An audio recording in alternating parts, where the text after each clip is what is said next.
Сәлем достар, бүгін сіздермен бірге осындай барлықтарыңызға белгілі Наполеон тортымен бөлісетін боламын.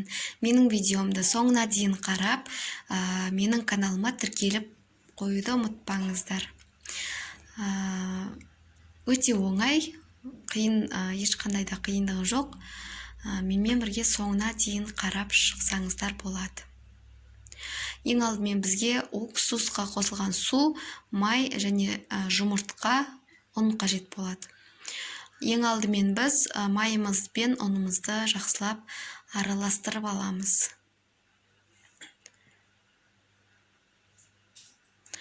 Астына жазып қоямын, қанша керек грамдарын барлығын жазып қоятын боламын.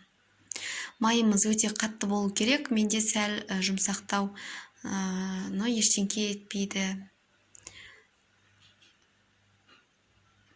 Осылай бөліп, сіздер егер қатты болса, теркадан өткізсеңіздер, или осылай пышақпен майдалап турапсаңыздар болады. Сөйтіп, қатты езбей, жайлап, күш жұмсамай, осылай илеп шығамыз. Майымыз бен ұнымыз жақсылап араласу керек.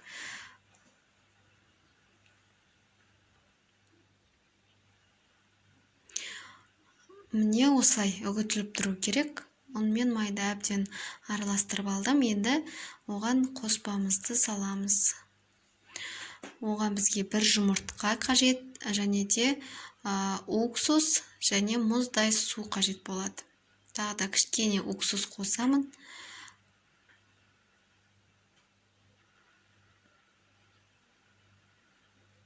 Жұмыртқамды жарып, су құямыз. Аса қатты қиындық жоқ. Барлықтарыңызды жасай аласыздар.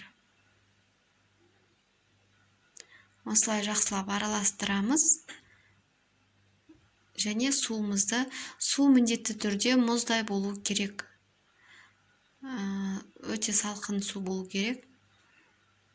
Осылай жақсылап езіп араластырып аламыз. Және қамырымызға құямыз. Тұз қосамыз. Шым-шым, кішкене ғана тұз қосамыз дәмін кіргізу үшін. Мен оны нетпеппін. Енді қамырымызға жайлап құямыз.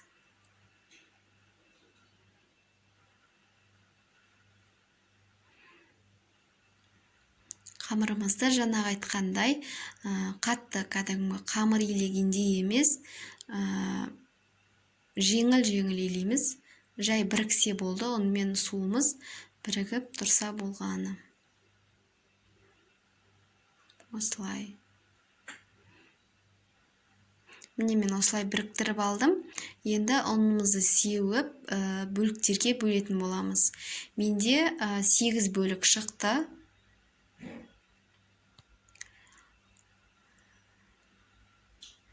8 бөлік шықты.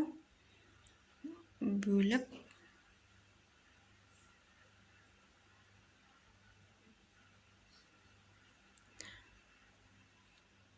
Мен көз мөлшерімен бұлай өлшеймін. Сіздер егер вессалар болса, вессамен өлшейтін болсаңыздар, сумен өлшесеңіздер болады. Осылай домалақтап аламыз. Барлығын осылай домалақтаймыз. Тарелкамызға салып,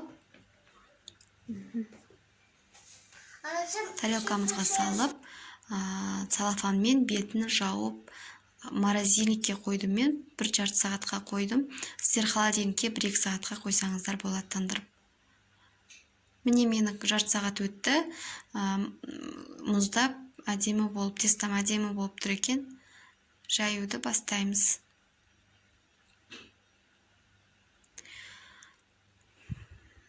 Теста өте жайылғанға ыңғайлы.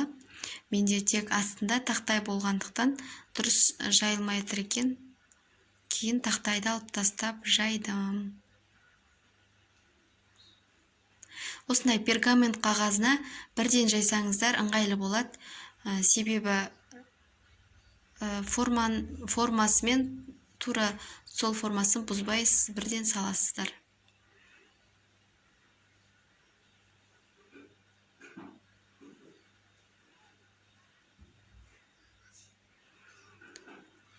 Міне менің қамырым осылай болып, үлкен болып жайылды.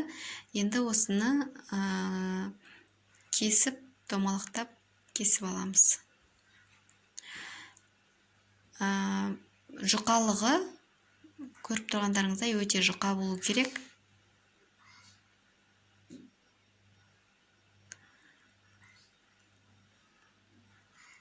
Міндетті түрде вилкамен өстіп шаншып шығамыз. Себебі бұны жасамай ұмытып кетсеңіздер, үлкен болып көтеріліп кетуі мүмкін. Осы жайып жатқанда пешімізді қыздырып қоямыз. 5 минутқа, 4 минутқа пісіп қалады. Мұқият қарап тұру керек. Міне менің тесталарым пісіп шықты. Барлығын осылай жасап алдым. Енді жинайтын боламыз.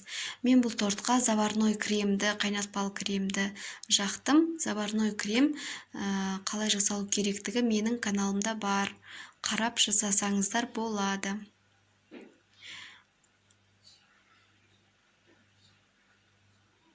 Заварной крем өте оңай. Егер пломбир жасайым десеңіздер, тура осы заварной кремге сливки сәл қосып жасасаңыздар да дәмді болады.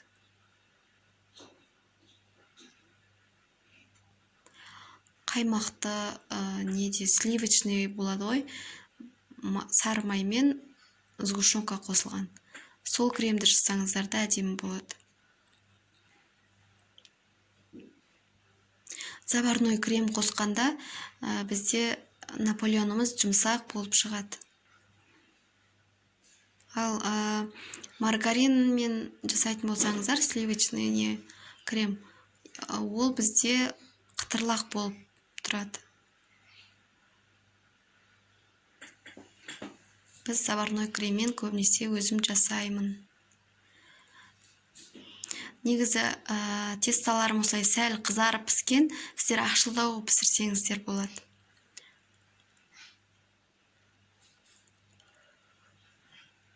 Осылай барлықтарын жинап шығамыз бір тегіс қылып.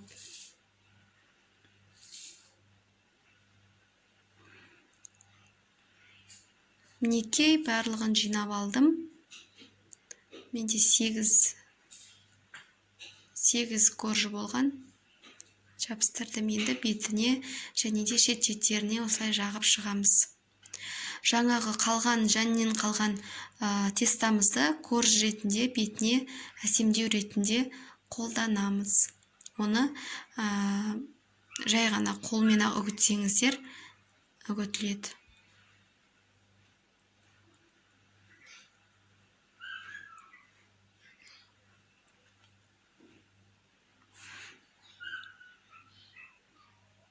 Мінекей барлық жеріне жабып шықтым. Енді коржымды бетіне әсемдеп шығамын.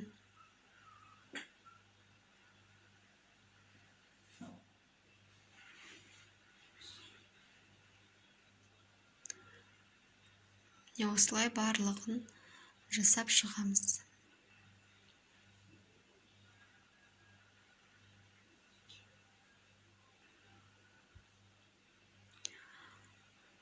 Мінекей мен тортым осылай болып шықты. Бетіне мен үйде бар шоколадты сеуіп қойдым. Оны себу, сеппеу өз еркілеріңізде. Сіздер де жасап көріңіздер. Рецепт ұнаса лайк басып, менің каналыма тіркеліп кетуді ұмытпаңыздар.